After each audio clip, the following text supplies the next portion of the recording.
Hey, what's up? It's Taylor, the Ecom RN, and in this video, I want to talk to you about the strategies that I think are working best on Amazon today and how to succeed on Amazon going forward. If you're new to the channel, my name's Taylor. I started selling on Amazon in 2023. In my first year, I did over $100,000 in profit, and I currently do $35,000 a month, and I want to show you guys how to do the same. All right, so to understand the keys of success on Amazon today, I think it's helpful to understand the context. So obviously, Amazon is constantly changing.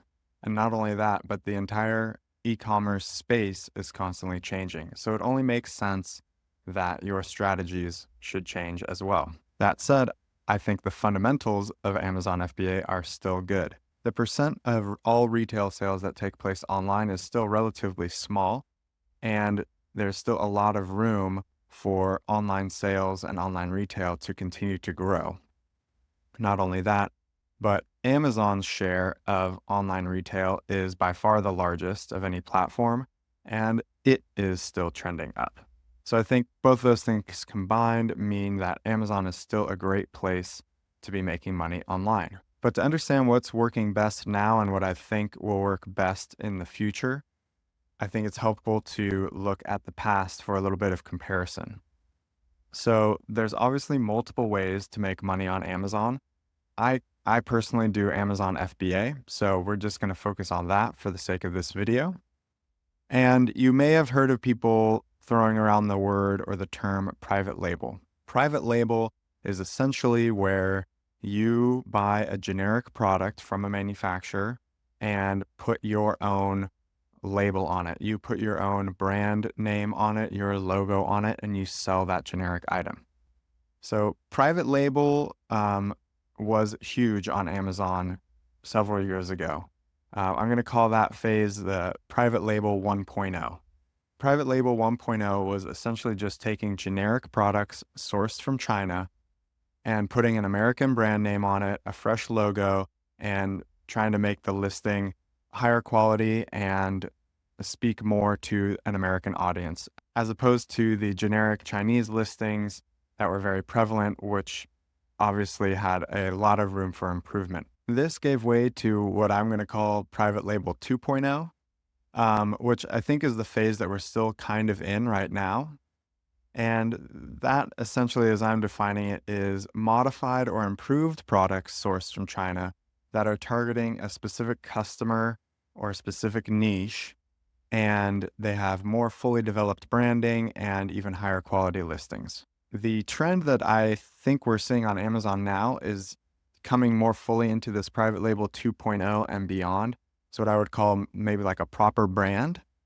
These are new or highly modified or improved products with high quality sources, either from the USA or overseas, but they're driving off Amazon traffic to their listing on Amazon via organic social media or influencer marketing and affiliate marketing. And these brands typically own their customer info and then remarket to their customers. I want to be clear that private label 1.0 is not what I currently do, nor do I recommend that anyone else do it. I think we see now there's really heavy competition with that model, and it's just become a race to the bottom as far as prices are concerned. We also have things like Amazon Basics, where Amazon is just coming in and launching their own generic products, undercutting a lot of sellers. There are players like Temu who are coming into the US market more fully now, who are offering, very cheap generic products straight from China. And then there's Amazon's Temu, if you will. I don't know quite what they're going to call it, but Amazon has actually floated the idea of creating their own direct-to-consumer generic Chinese product platform or segment of Amazon. So for all those reasons, I think it's quite clear that that private label 1.0 model is not a sustainable path moving forward. So I do recommend still this kind of private label 2.0 verging on the quote unquote proper brand approach.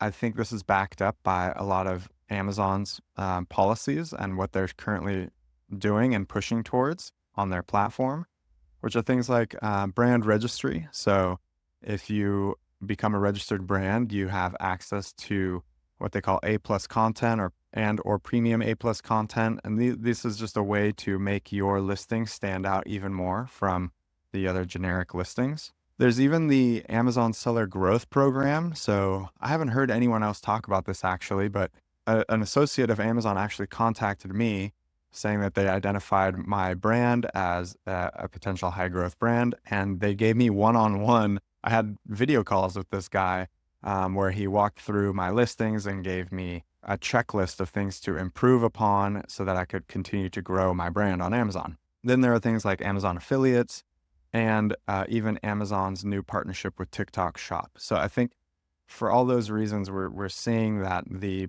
priority for Amazon with their third-party sellers is to bring on high-quality branded third-party sellers onto the platform and kind of discourage the low-quality generic products being offered unless they're offered by Amazon.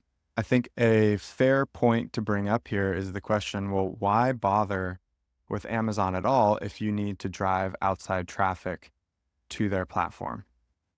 And I would say that's a fair point, like point taken, but I think Amazon is still a great place to do product research and prove demand.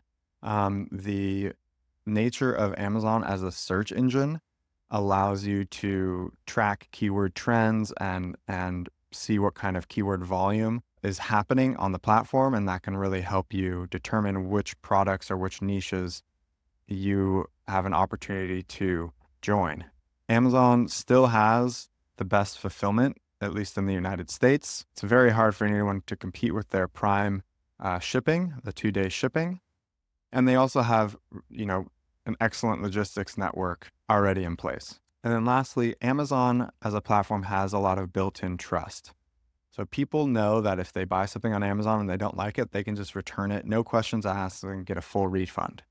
And this is important for a new seller because your brand is not going to have much proof when it first starts. And so every little bit of trust that you can get counts a lot.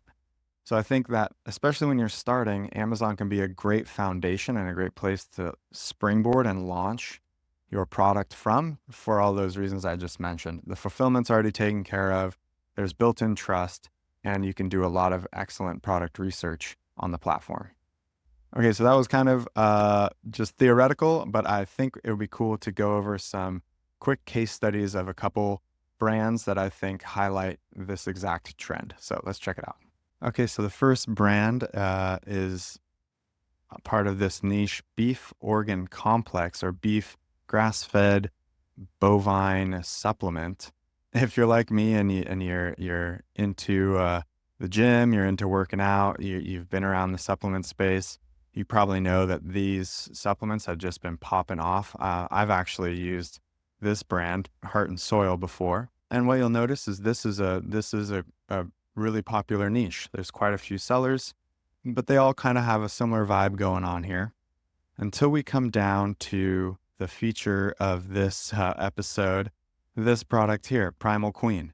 You can see immediately it really stands out as a listing, and it's obviously been branded to appeal to a very specific and distinct customer avatar, in this case, women. And we can see that they're just doing great numbers here on Amazon. But not only that, they have a fantastic website where they, can further go on to market to their particular customer avatar. They're capturing these customers' email addresses so they can remarket to them. And, they're doing a lot of social media. This is just their Instagram, but their TikTok is really what blew up. And so you can tell that this is just, they're really doing a great job of driving traffic to Amazon. If we come on to the search function here and we put in Primal Queen into the search bar, we can see that Primal Queen, there are 4,000, almost 5,000 people searching just specifically for Primal Queen. Here it shows 58,000 searching for Primal Queen. So they're really doing a great job of creating such brand awareness that people are coming on Amazon specifically searching for their brand, their products. Okay, the next brand that I think is a great example of this is actually this one right here, Zesty Paws. They're in the dog supplement space, which is a huge market. It's just crazy the numbers that are going on in this particular niche. We can see here, this is just one of their products. has great numbers, but again, they have their own full website with their whole product suite. They also have great social media following, are very active on social media, creating that brand awareness. And again, they're driving a lot of traffic to Amazon. If we were to search for Zesty Paws, we can see that just each of their products alone has like over 10,000 searches. For the brand, it's almost 30,000.